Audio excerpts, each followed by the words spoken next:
জয় মা মনসার জয়। আমার একটা নতুন ভিডিওতে সবাইকে স্বাগত। দিনটি ছিল মনসা পুজোর দিন।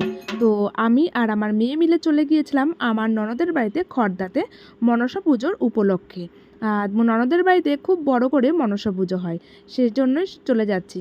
আর তোমাদের দেখাবো আমার ননদের বাড়ির মনসা পুজোর ভিডিওতে। চলো তাহলে একসঙ্গে সবাই মিলে ভিডিওটা দেখতে থাকি।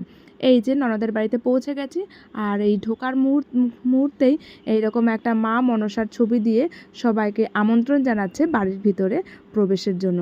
খুব সুন্দর করে ডেকোরেশন করে সাজানো হয়েছিল জায়গাটি। চলো তাহলে এবার মায়ের মন্দিরের ভেতরে প্রবেশ করা যাক। তো এই যে দেখো, সবাই অতিথিরাও এসে বসে আছে, পুজো দেখছে বসে বসে। তো সেই ফাঁকে আমি একটু ভিডিও করে নিলাম, নিয়ে আমি দেখছি যে পুজো শুরু হয়ে গেছে। আর এই যে আমার ননদ আর ননদের মেয়ে, ওরা এখন 108টা মোমবাতি জ্বালাচ্ছে, প্রদীপ জ্বালাচ্ছে, সরি। তো প্রদীপ জ্বালানো তো হয়ে গেল। হয়ে যাওয়ার পরে এখানে দেখতে পাচ্ছি যে মায়ের আরতি চলছে। কি সুন্দর দেখো মায়ের মুখটা, একদম খুব সুন্দর মায়ের মুখটা। তো একে একে সব কিছু দিয়ে মায়ের আরতি করে নিচ্ছে। আরতিটা দেখতে খুব ভালো লাগছিল। আমি এইভাবে বড় রকম মনসা পুজো কখনো দেখিনি।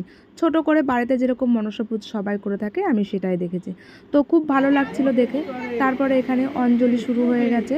পুরোহিত সবাইকে ডেকে অঞ্জলি দিচ্ছে, যারা যারা অঞ্জলি দেওয়ার। অঞ্জলি দেওয়ার পরে এখানে হোম শুরু হয়েছে।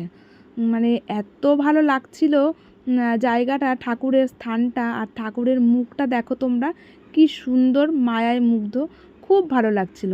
যাই হোক, মনসা পুজো তো শেষ হয়ে গেল।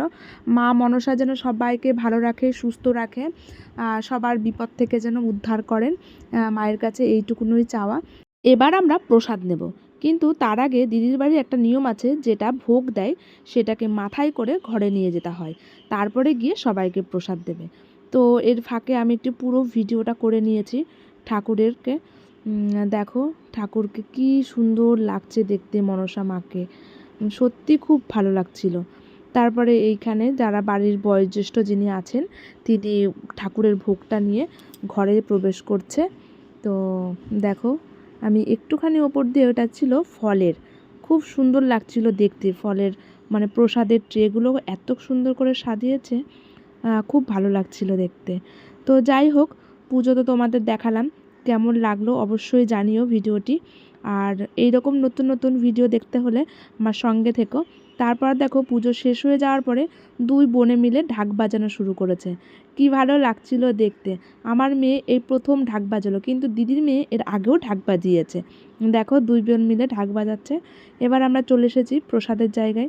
বহু রকমের ফল প্রসাদ থেকে শুরু করে আর অন্যান্য প্রসাদ বহু রকমের ভ্যারাইটি ছিল। আর ছিল হচ্ছে বুফে সিস্টেম, যাতে যে যার মতো প্রসাদ নিয়ে খেতে পারে। তারপরে প্রসাদ টসাদ খাওয়ার পরে কিছু ফটো তুলে আমরা বাড়ির দিকে রওনা হলাম। Tata, bye bye.